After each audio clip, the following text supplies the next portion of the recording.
I didn't actually plan on making a video about this, but I just thought that I should talk about it, so here I am talking about it. Hi guys, welcome back to my channel. If you're new here, my name is Antonia and today I'm going to be talking about names. There's been some drama surrounding names in like British media recently, and I just thought that it'd be a good time to talk about this issue and just give my 2 cents. If you're new here, welcome. I make videos about anything that pops into my head, mainly surrounding med school, university, and a little commentary as well. So if that sounds good to you, feel free to subscribe and let's just get into this video. So if you're not British, you may not know about this lovely show we have called Love Island. Basically, a bunch of Britain's best looking singles jump into a villa, aim to look for love and to leave with a big lump sum of money and the country's adoration. On the 5th season of Love Island, there were 2 contestants, Yewande Biala and Lucie Donlan. Neither of them won the show, but were in the villa for quite a long time, so people got to know them quite well. And it has come out in the last couple of days, weeks, that Lucie has called Yewande a bully, claiming that she always bullied her whilst they were in the villa. Now, I watched that season of Love Island. I remember it vividly because it was during my second year exam time and that was a traumatic time for me and my housemates. But we watched that season and I have to say, from a viewer's perspective, there was no sign of bullying that we could notice, but then there were no signs of some of the other things that have now come to light. Obviously, Love Island is a reality show, but it's edited, so the producers have a lot of control over what we see anyway. Keep that in mind. So yes, Lucie said that Yewande had always bullied her, and it came as quite a shock in my opinion, because I hadn't seen Yewande as being anything but quite reserved, quite quiet, but when she was with people that she liked, she kind of came out of herself. But after Lucie's statement, tabloids like the Daily Mail ran with this narrative that Yewande was a bully, which is something I'll touch on a bit later on in this video. After this, Yewande actually tweeted out saying, "You refused to call me by my name because it was too hard to pronounce and now you want to say I bullied you." I think this for me really struck home because I feel like a lot of people who are from non-white backgrounds have experience with people saying that their names are too hard to pronounce and people not really making an effort with their name. Yewande was supported by Amy and Amber, 2 other contestants from that season of Love Island, who basically just corroborated her story. Amber saying that Lucie had tried to make Yewande take on the nickname Y with her because she couldn't pronounce her name. This really just grinded my gears a lot because I do think that there's a tendency that when people see people from a non-white background and their names are slightly out of the usual types of names that they'll see, there is less effort put into actually pronouncing these names and remembering these names. Following these tweets, a lot of people on Twitter, particularly from ethnic backgrounds with names that sound very distinct to Western norms, were tweeting about their own experiences with this, talking a lot about how people will try and assign nicknames to them or try and get away with the wrong pronunciation of a name. Most names, or all names to my knowledge, have a meaning, but in ethnic cultures such as African cultures, names hold a very important meaning, and to change the pronunciation of someone's name is to change the meaning or to disrespect the meaning of that name, which is not really on, if we're being honest. So Yewande actually released a statement just talking about the situation, and I'll pop on the screen here. Just wanted to pick out some bits about it that really kind of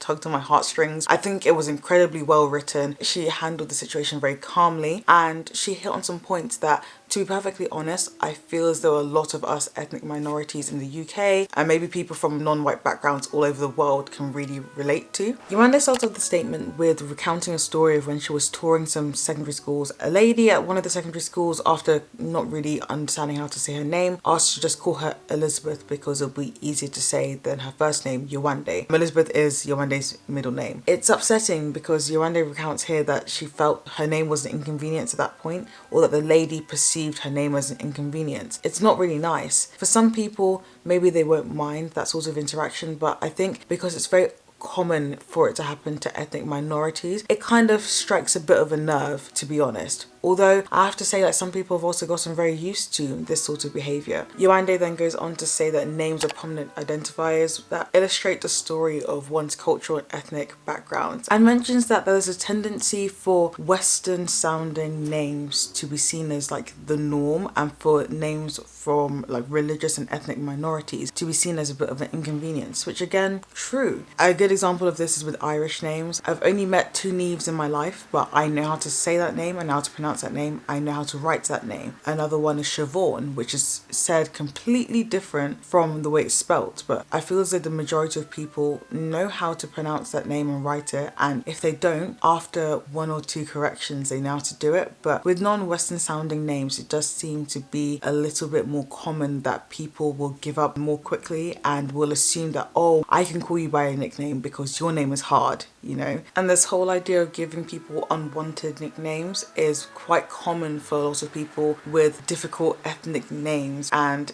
it's sad. Editing me real quick. I don't know why I was shying around saying this. If you refuse to actually try and say somebody's name correctly, that is a microaggression.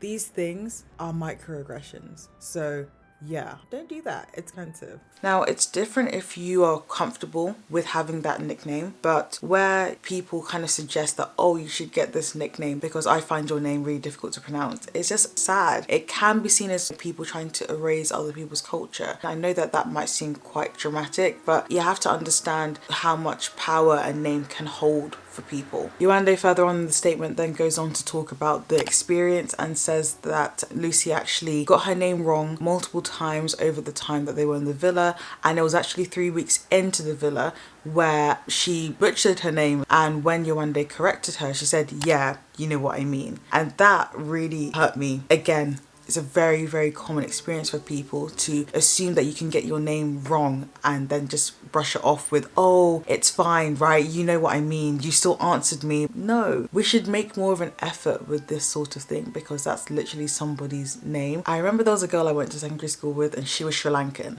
Her first name wasn't actually too difficult to pronounce or anything, so that was fine. Her last name, however, had a lot of syllables and was very different to Western surnames. And I respected her back then, but even thinking back to this experience and these experiences, I respect her even more because she really made sure that people said her name right. She did not accept people pronouncing it any way that wasn't the correct way to pronounce it. And I remember back then thinking to myself like, wow, she's so confident to be correcting people. And that actually kind of empowered me to correct people when they said my last name wrong as well. It's important for everyone, not just people from minority ethnic backgrounds, even for people that have maybe slightly uncommon Western names. Names are important. It's good to help people say your name correctly. I guess my experience is kind of different because my first name is Antonia. That's the first name on my birth certificate. It's my Catholic name. Me and my sisters are all named in that way as well. So you would think that I'd have less experience with people pronouncing my name wrong, but I still have experience with people pronouncing my Catholic name wrong. My name's Antonia,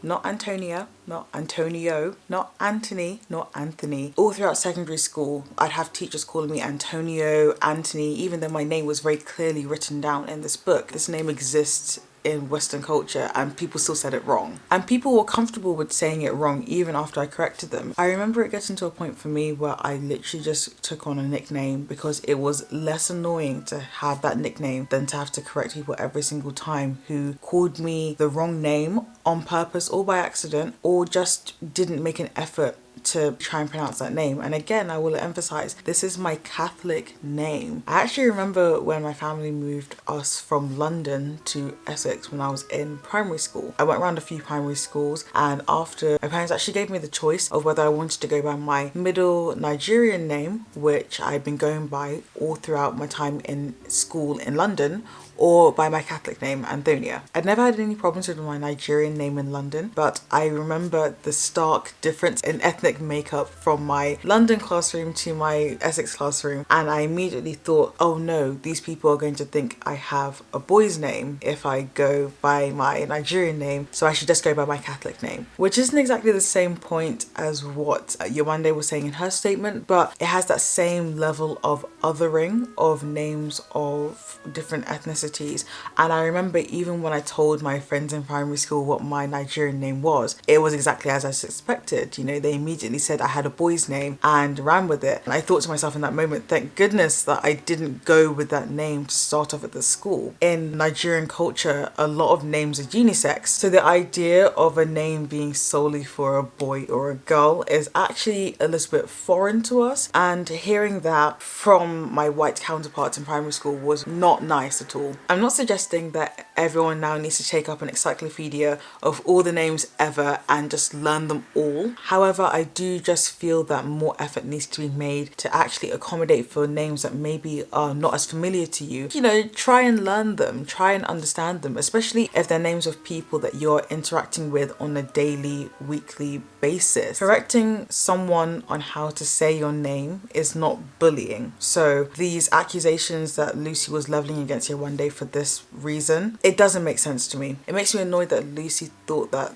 it was bullying, because it means she's either never come across somebody with an ethnic name in her life, or she's been able to pronounce them right, or she has made these sorts of errors before and people have just had to deal with it. And it makes me feel quite sad that Lucie felt comfortable branding Yewande as a bully for this reason, which kind of leads on to my last point that I'm going to quickly touch on in this video. I think a lot of people, especially a lot of people from a Black African Caribbean background, were really offended at this term bully being used when describing Yewande, because it's something that a lot of Black people, especially Black women, have to actively fight against being branded as. One of the first things I remember thinking when I saw Yewande's statement was she came at this in a very controlled, level-headed sort of way, and it's kind of sad that I immediately had to think that, because there is this tendency to make Black people, especially Black women, appear as aggressors and bullies for stating their opinion in a lot of situations. Yewande actually refers to this and talks about this in her statement, saying that being Black on TV means you don't want to come across as too defensive or